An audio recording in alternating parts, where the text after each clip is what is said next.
Warning, listening to this show may result in increased levels of inspiration, motivation, and innovation. Side effects can include the immediate urge to take massive action to build a better business and life for yourself and others. You've been warned.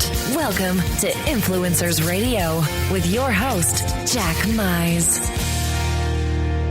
And welcome back to another episode of Influencers Radio.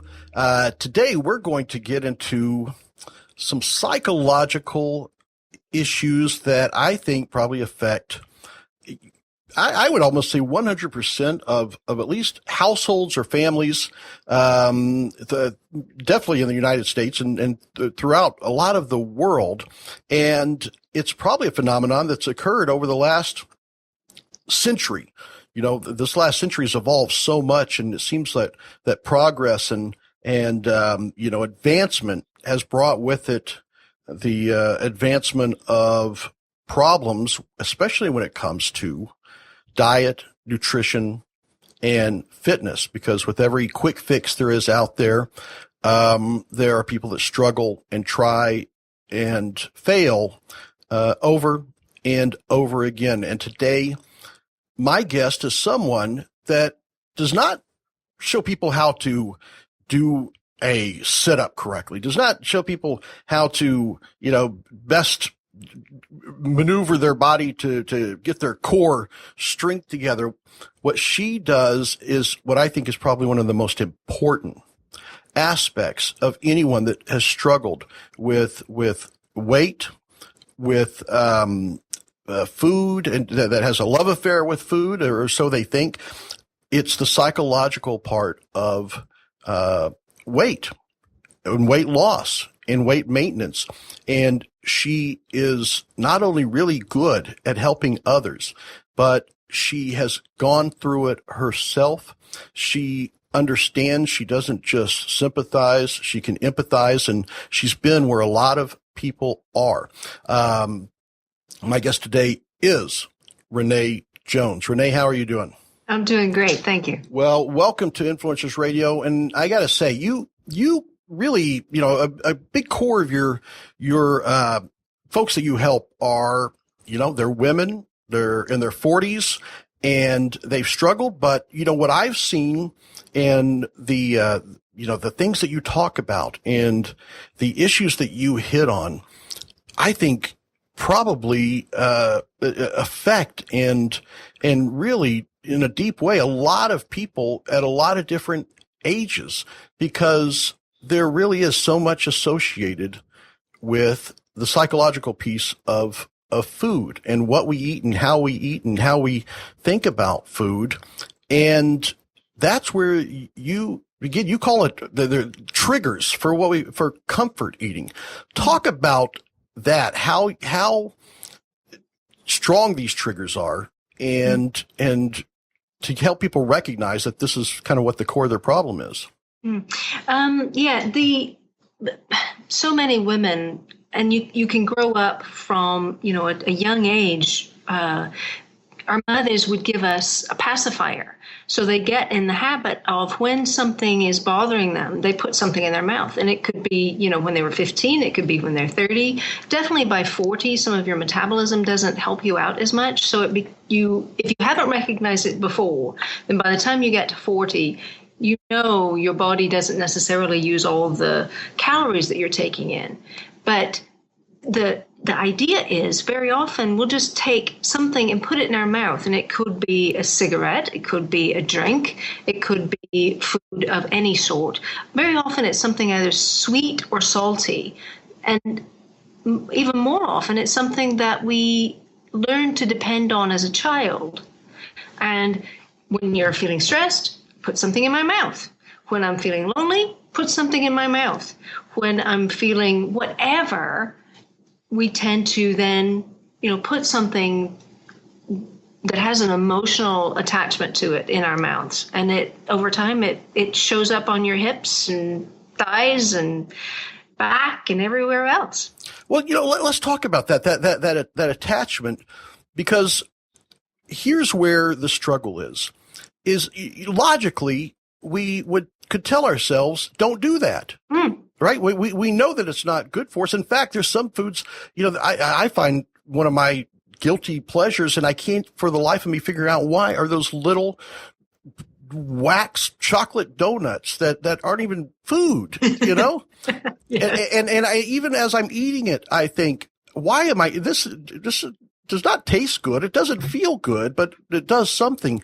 And that's when you realize, what a stranglehold this has on you. And I want to go back to you, have lost weight. You've gone from a size 10 to a size 4. And you've maintained that.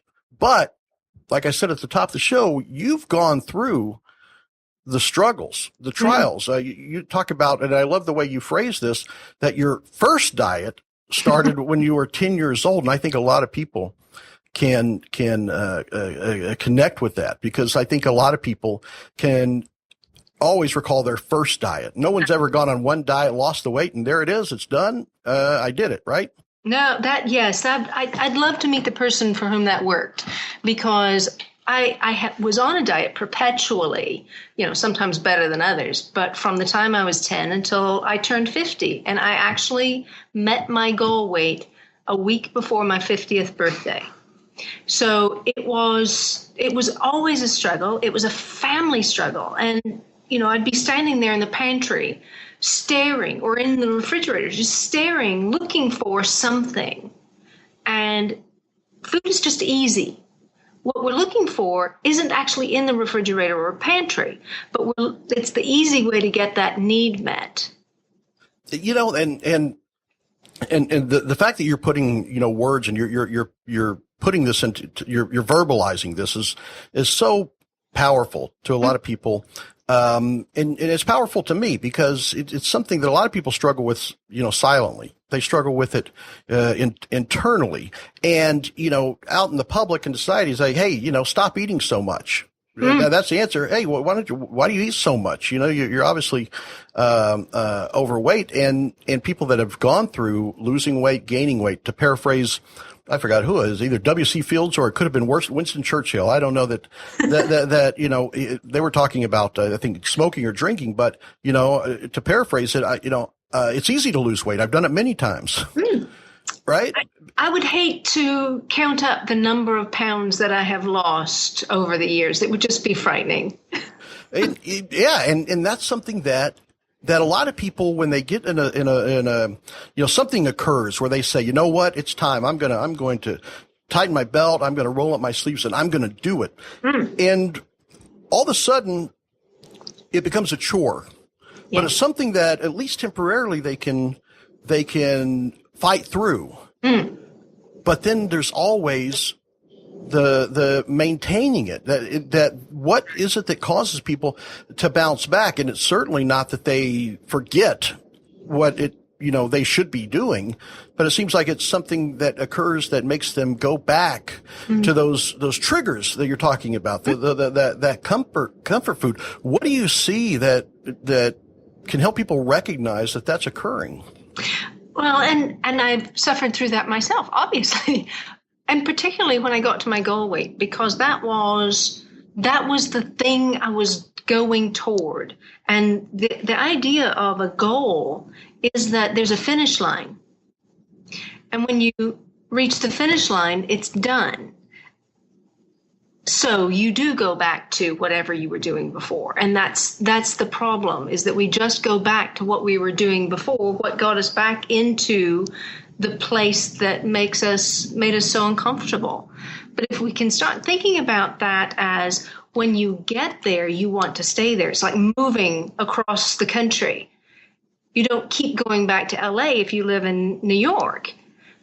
If you say, no, this is how I eat, I'm not being deprived. And that's one of the things that people often think is, I'm being deprived. Everybody else gets a banana split. Why don't I get one? Well, you can have one, but have one, not one every day. And I think the thing is, we just go back to the stuff that was making us miserable before, because we've not had it for so long. And unfortunately, with triggers and with trigger foods, which sometimes also come into play, or with trying to get our needs met through food. We can limit that for a while, but until we deal with what's behind that, what's pushing that behavior, then it's very hard to maintain.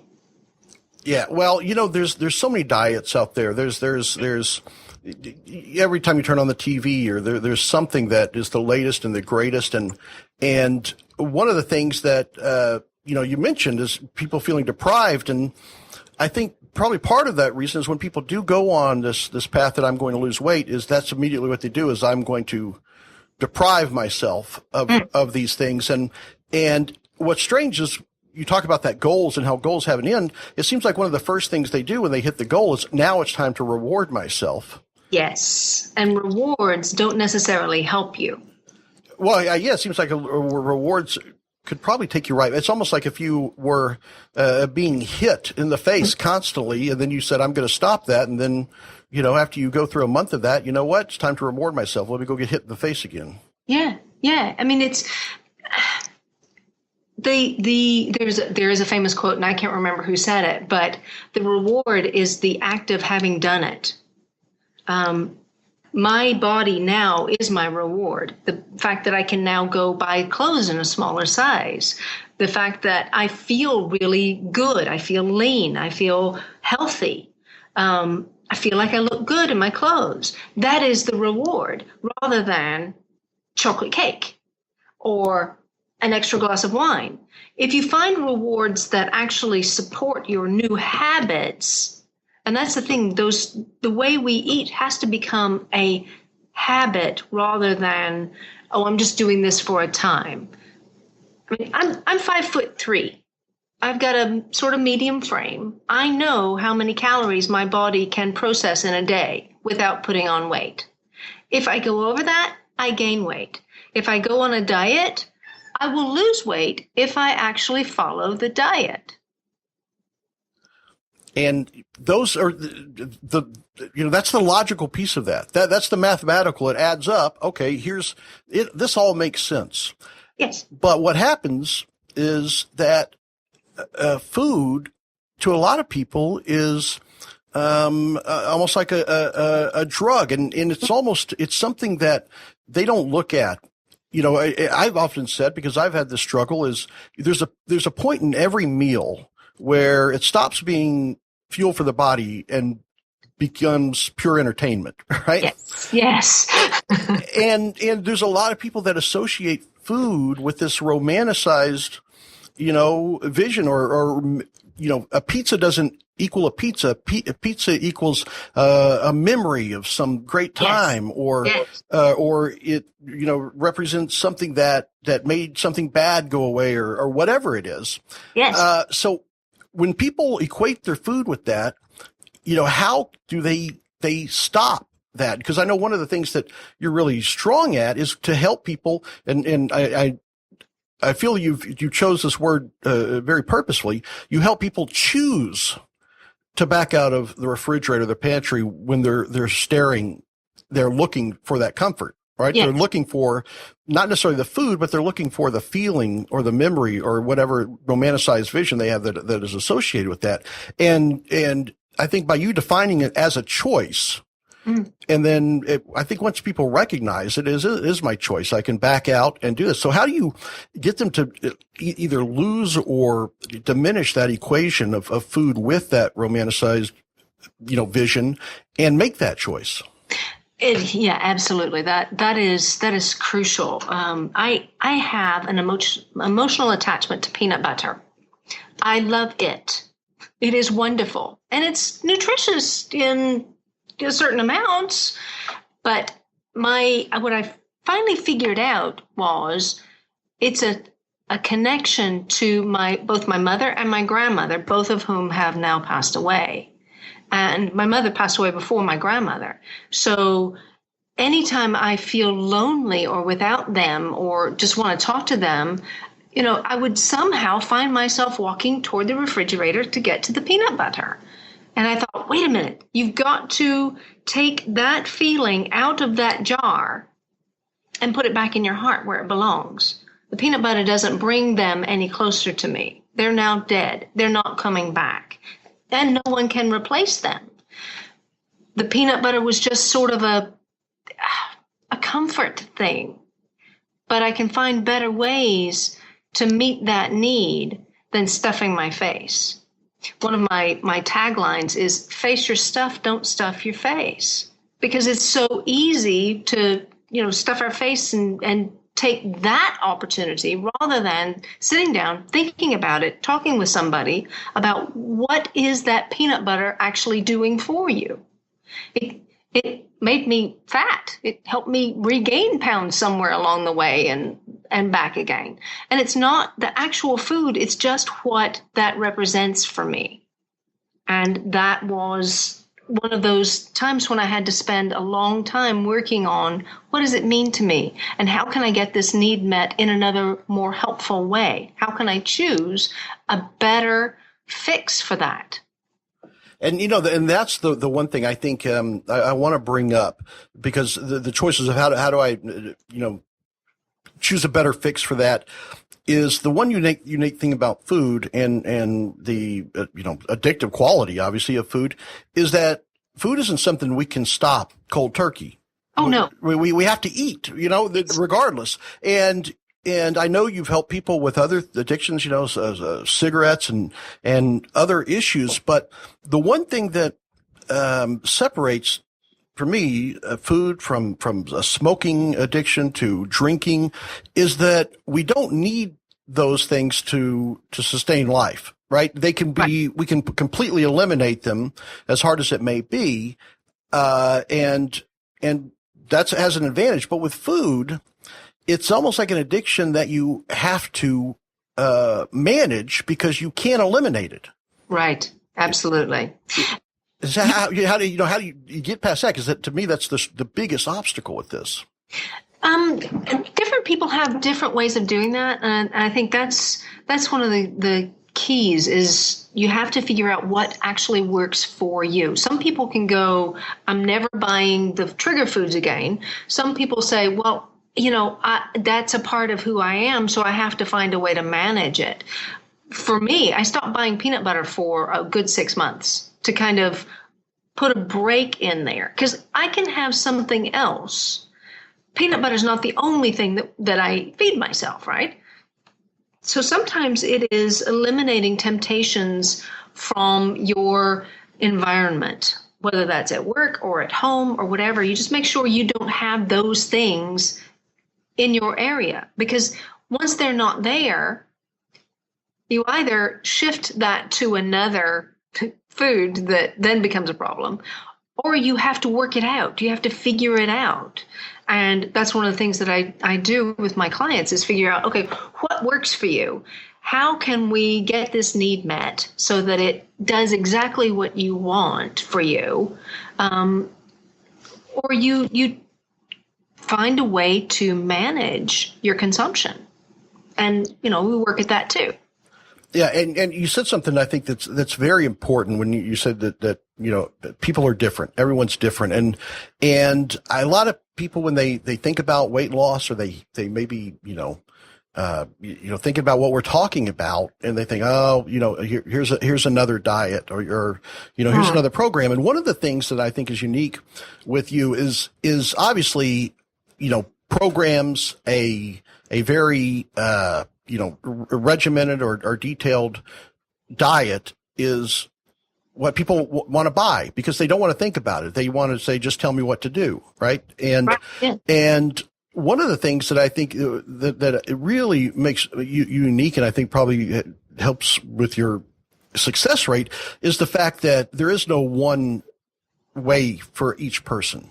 No. To do this. And you, because it is a psychological, a lot of the psychological is the core that you kind of dig into each person's own issues. And, this person may need some kind of packaged diet regimen, because that's what will give them the highest expectation of success. Or this person may need to, eliminate these types of foods that other people may be able to eat, because that's what their issue is. And I think that's just such a strong, aspect of your success. So how do you go about that? When someone says, okay, here it is, another diet. How's your program different than all the other ones out there? And I think that is one of the very distinctive pieces of that. Can you talk about that and how, some people may actually do one of these packaged, Ginny Craig or Nutrisystem, and someone else may do something completely different, but you're all heading to the same target? Yeah, everybody works differently. I do not give a diet at all, because most of the people who come to me have been on some kind of diet before. I'll ask them, how many diets have you tried? And they'll list off, 8 or 10 or 20. So I don't give a diet, because all diets do actually work if you follow them. Some work better for others, but no diet will meet the needs of everybody going. I find that it's more of a transformational process. So what I do is I have basically 4 keys to weight management. One is know your body. You have to know what works for you. If I go on a high protein diet, I get kind of ratty, and my husband just objects to that. So that doesn't work for me. I know other people who can't do, low fat, low whatever, low sugar, all of those. Everybody has the thing that works for them. So you have to know your body and what works for you and do that. You have to know your emotional stuff. I know what sets me off toward an emotional eating binge. Most people do, but they don't know that they know it. And I function kind of like a flashlight to shine light when they're, looking around for what works for them. They're looking around in the dark if they haven't paid attention to this before. So I help them figure out what is triggering me and how do I fix that. You also have to know yourself. Everyone is unique in what works for them. What motivates me doesn't motivate somebody else. Goals that work in different ways for different people. Some people, need to be able to just do it themselves with no outside or inner conviction about it. I do really well helping other people meet their goals. But if I don't have some outside awareness from somebody else about what I'm doing, I'm more likely not to meet my own needs. Some people, don't need any structure whatsoever. And some are going to question every piece of structure. So you have to know yourself and what helps you reach your goal, what helps you create a good habit, what helps you break a bad habit. That's important to know. And then the fourth thing is that you have to recognize this isn't a short-term fix. It didn't take me a week to gain 20 pounds. It took me a while. It also took me a little while to lose 20 pounds. It doesn't happen overnight. And once you get there, a lot of people say, well, I'm off the diet now.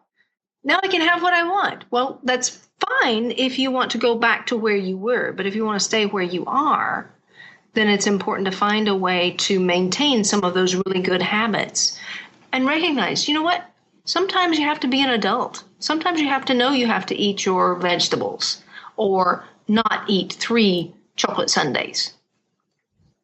Well, I think that's one of the things that I think is really important, and one of the strengths is you help people recognize, right, these issues and recognize what does this, and a lot of people make light of it. I know there's a point where I was, 50 pounds overweight, but I would not often joke that, hey, I'm one of the lucky ones. I eat whatever I want and I stay like this,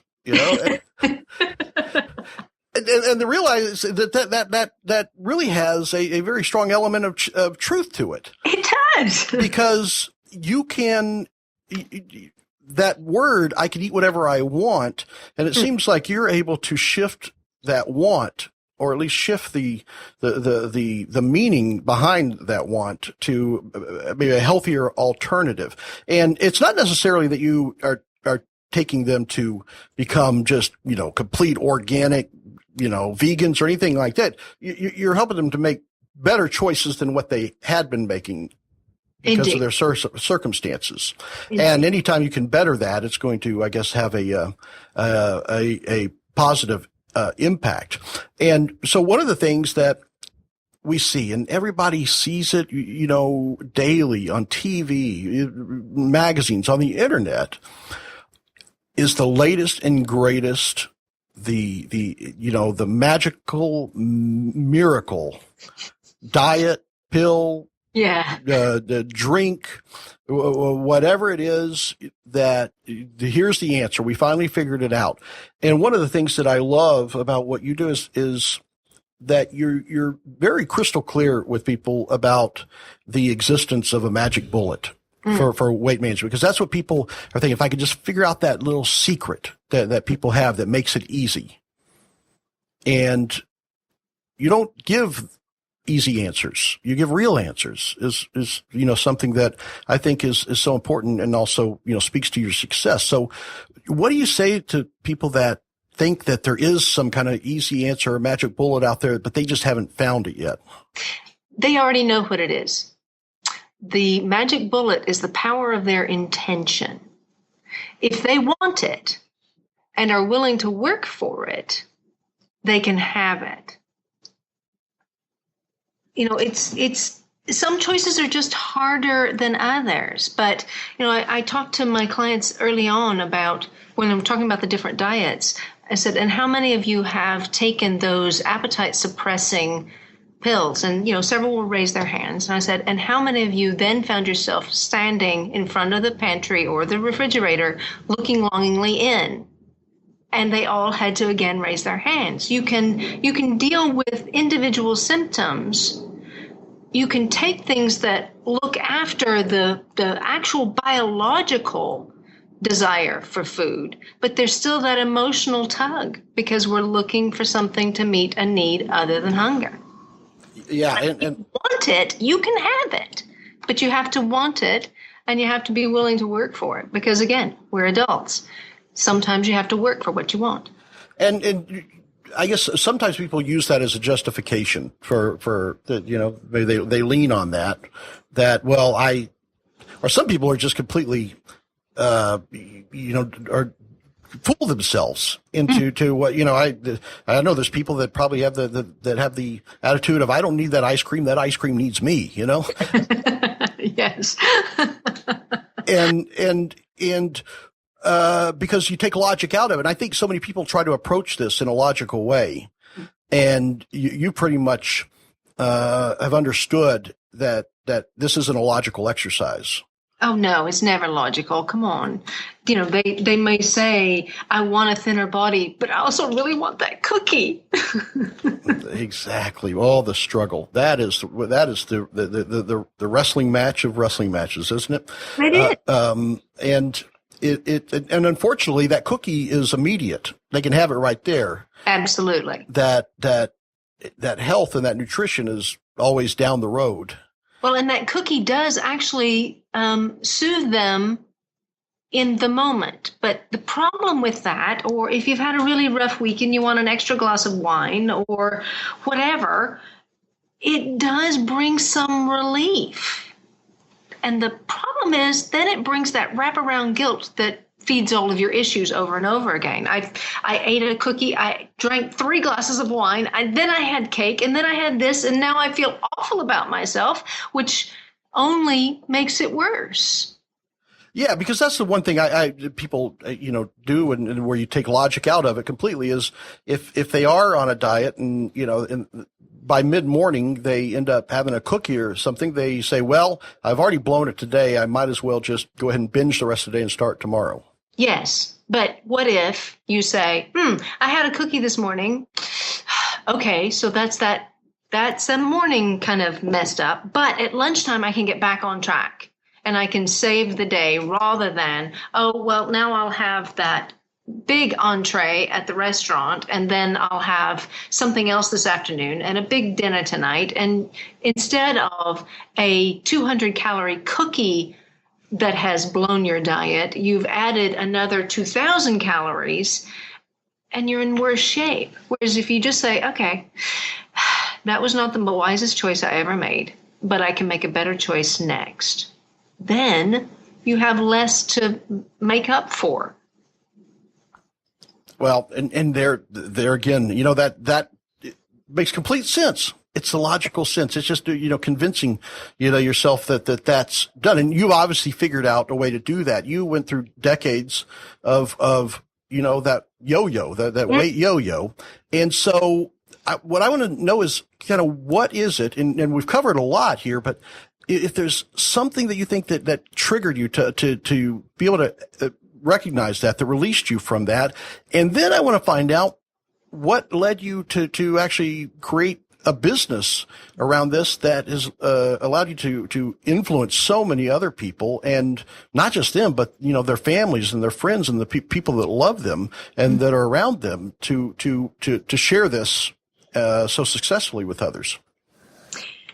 Well, for me, I think it was getting so frustrated with diet after diet. I tried them all, and they all worked when I was on them, but I would then cheat because I'd gotten so accustomed to being on a diet. I was never not on one. So a little cheat here, I'll fix it next week or whatever. And I finally thought, you know what? I'm coming up on my 50th birthday. Do I want to stay where I am, or do I want to make some changes? And I decided I really want to make some changes because my family of origin, the name of my grandmother was Broadway, and we did our best to keep up with that moniker. We ate, oh my word, it was the amount of food that we could pack away in a couple of days was just ridiculous. And I thought, that's not good for me. That's not good for resources. That's not good in any way, shape, matter, or form. So I didn't want to end up at 60 still battling, 20 pounds. And thank God it was only 20 pounds. My family was fairly overweight. So I was the thin one at 145 pounds, which was really sad. But figuring out where the cravings came from and what I was trying to stuff down and follow with a food chaser did actually help me. It was like, oh, I finally got a little more healthy emotionally, and that helped me make better choices for me. And I started thinking about it in terms of not what looks good, but what looks good for me, which helped me to, stop doing the comfort thing as much. But, Jack, a lot of times it is trying to figure out what's behind that food. What is driving that behavior? And if you figure that out, then you can say, do I want to keep this habit, or do I want to change this to something that's better for me? Yeah, when you just described about your family, I thought, it seemed like it was just an acceptable practice. So that's what you did. Yeah. And if you lost weight, you were kind of a traitor because you were showing up everybody else who said they wanted to lose weight, but serial dieters seldom actually lose anything. Oh, well, yeah. And I think the fact is,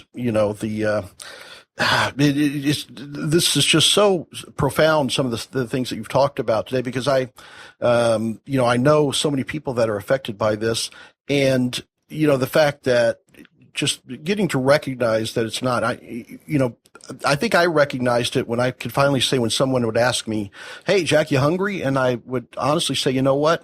I don't think I've been hungry for about 3 years. I don't think I've let myself get there.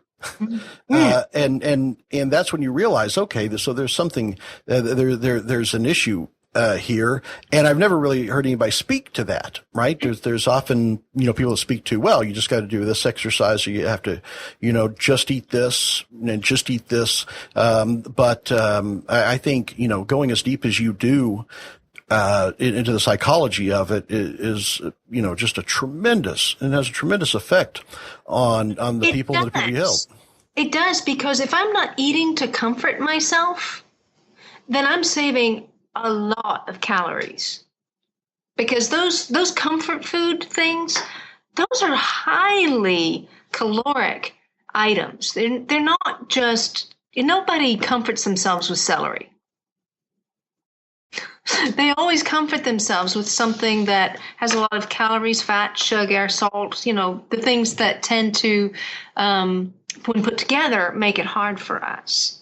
But once you unpack all of that baggage from your life, then you can make the choices that work for you. You can make those changes because they're not being driven by something you can't quite see. Yeah. Well, so tell me this, at what point, tell me about the point that you went from, you know what, I've finally figured this out. I've finally, put all the pieces of the puzzle together. And I've kind of have a map, kind of like someone that's, been somewhere that other people haven't been. What made you decide to kind of come back over and share the map with others that are, kind of missing that piece or lost in that journey to find this? What drove you to say, okay, now I'm going to help others with this and share with this with others? In 2012, my grandmother had passed away, and I recognized that, oh, wow, she passed away at the end of 2011. And I thought, you know what? I could eat myself to death because I really miss her, or I could take that energy and put it towards something that is good for me. And I, as I said, I had all the diets, but I thought, no, this could be helpful if I would just work on it. So in June of 2012, I started, focused trying to lose some weight. And it wasn't quick, it wasn't easy, it wasn't consistent, because it wasn't until October that I actually had lost that 20 pounds. And a lot of people hadn't seen me over the summer for whatever reason. So they were like, wow, what happened to you? And I started talking about the things that I had done. And they said, okay, so you didn't just do a diet. I was like, no, because that doesn't work for me. So as I talked to them, they're like, would you teach me how to do that? Can I come talk to you about this? And I thought, wow, this has got to be something different. It's not just a standard diet plan to follow. When someone asked me if I had a notebook, I was like, no, I haven't created a notebook. This is just what I have done. And I recognized that a lot of people also suffered from the same kinds of frustrations that I had. And I thought, well, good grief. If it's that helpful to my friends, maybe I should share this out. And I was already, doing some counseling and that sort of thing. So I started focusing on, okay, this is how I would counsel or coach you to meet your goal.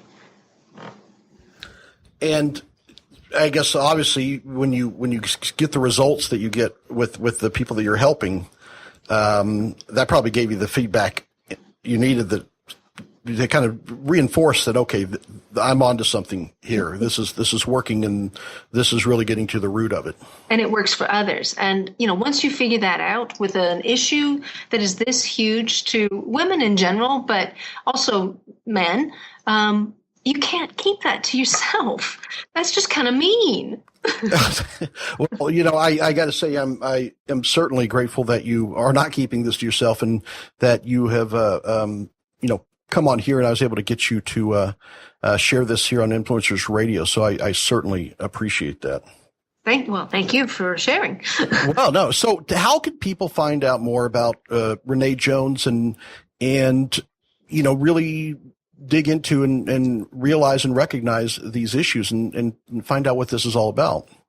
Well, my website is www.packyourownbag.com. And they can find information there about how to contact me. I mean, I'll talk by phone, I'll talk in person, I'll talk via Skype or FaceTime, whatever works best for them.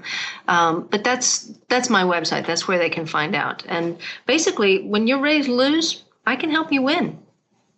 Fantastic. Reneé, thanks so much for being on Influencers Radio today. I think you've truly inspired a lot of people, and will make a difference, like I say, not only in their lives, but the people, their friends, family, and people that love them and share their lives. So I do appreciate it. Well, thank you, Jack. All right, folks, there you have it. Reneé Jones at www.packyourownbag.com. I'm sure this is something that could benefit you or definitely someone that you care about. So take the notes. We'll have the link there on the show post. So until next time on Influencers Radio, remember, you are the only real game changer. You've been listening to Influencers Radio. To get all past shows and updates on future shows, visit influencersradio.com today or follow us on Facebook at facebook.com/influencersradio.